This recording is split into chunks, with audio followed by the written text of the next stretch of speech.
Welcome back everyone to another video. Today we have the TTFone 970. This device is essentially a cousin to the Sunbeam F1 series of devices, the older version. So we'll talk about reliability in just a second. But it does have all the features of the Cat S22. Essentially, you can install pretty much any application you want, and that may be good for you because you may need something extra. So this is a little bit of a transition device instead of a fully dumb phone device. And that's okay because some of you in Europe, this device is specifically for Europe, need some of that, and you can get it on Amazon on the different areas of Europe instead of importing a Cat S22 from the United States.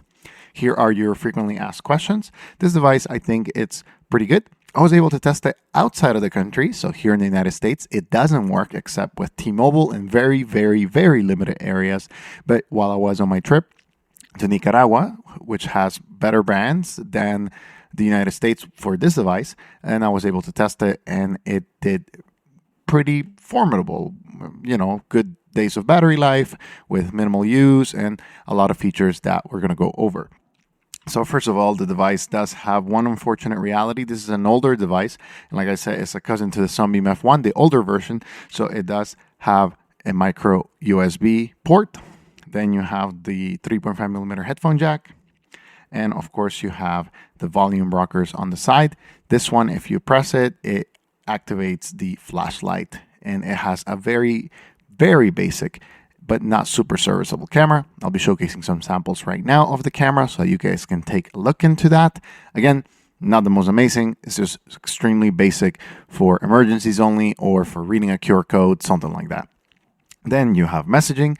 It does have, and it comes with a pretty nice, that was WhatsApp, sorry. It does have the messaging, and it does come with a nice engine of T9. So it does have T9, and then you have 1, 2, 3, ABC, and the different capitals. The T9 engine is that old one from the Sunbeam F1, pretty similar.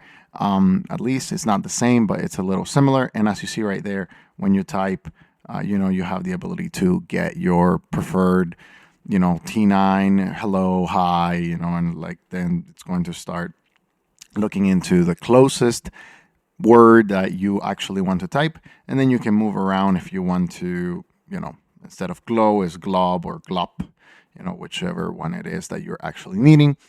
You also have the ability of loading a different keyboard for the touchscreen. So if you touch the touchscreen, nothing happens here because it's not loaded, but you can load something like Gboard for voice to text, and other keyboard applications that you may be able to find. It does come with call logs, of course, phones, contacts, the camera, the gallery. As you see the camera, like I said, I showed you some of the samples. It's extremely basic. Alarm, gallery, voice memos, magnifier.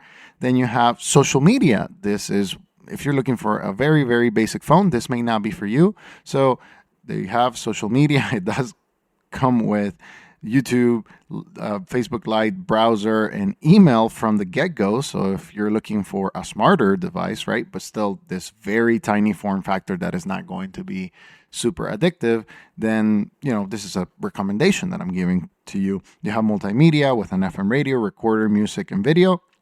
You have the tools, calculator, calendar, pretty robust in its offering. So all of the offering. It does also have a SOS button like the original Sunbeam F1, and this device with the SOS, you can configure it to send emergency contacts. If you are ever in an accident, you can just tap this button and it will send a message to all of the different places. It does also come with a app store. So I loaded the F-Droid store as well, but you also have the ability to go into the F-Droid, which is a app store. And since it has a touchscreen, right here I'm navigating with the keys, but since it has a touchscreen, then you can essentially have the ability to install whatever application you want. As you see right there, it's trying to update the F-Droid Lite. Let me go show you right here the F-Droid store. So you have the F-Droid store right there, and essentially, again, you can load pretty much any application that you want. That is based on Android 8.1 and above. This phone is running that. It's not getting any big updates, but it has gotten some security updates, as I have gone through all of the wireless updates available, for the device. You can go and check the updates, etc., etc. And, it does come with that ability. It does have that ability, the device. Now, let's talk a little bit about battery life. So battery life, it does have LED indicators, and they don't draw any battery life, any significant battery life. You're probably going to be somewhere around 2 days with this device. And if you use it heavily, because it does have some of those smart capabilities, it's probably going to be a little bit less, maybe a day. You're going to have to recharge it a few times. But the UI of the device is not the prettiest, but you have the ability to customize that if you want to. But it's quite functional with the keys. These keys feel very similar to the Sunbeam F1. You have a couple of shortcuts. You could remap them if you like. You have WhatsApp there. It's giving me the date is inaccurate error because probably it's an old version of WhatsApp. So I'm probably going to have to do the update. But it does have the capability of running WhatsApp, full WhatsApp, so all the voice text messages and also video, because it does have a front-facing camera. So again, the device is very similar to Sunbeam F1. So the only concern that I have with this device is the hinge. So the hinge in the Sunbeam F1 had a little bit of an issue after prolonged use. I would say after, a year and a half of usage, sometimes even before though. So when you get into this device, if you get it, please test the hinge and make sure that it is strong, that you feel that bounciness, but not too much. It's kind of rigid when you're opening it. I haven't had any issues in the past week and a half, too, that I've been testing this device. But in my opinion, keep an eye on that. The replacement is not that high, so it's about $70, US. I got it from the UK, so I had to pay a little bit more for import. But again, a very good device with extra applications that you're able to load at your discretion. And again, it does come with some of those applications already there, like WhatsApp, a browser, YouTube. So Facebook, you can load Messenger. I will recommend you to load the light versions of the applications if you're going to need them. But if you need 2FA or something more practical, then this device, it's actually a lighter option to the heavy Cat S22 Flip. Here's the Cat S22 Flip. This one also has a touchscreen and all of the marvelous things. But this one is lighter, a little bit smaller. And, as you see, you also have the ability to load the applications that you may need.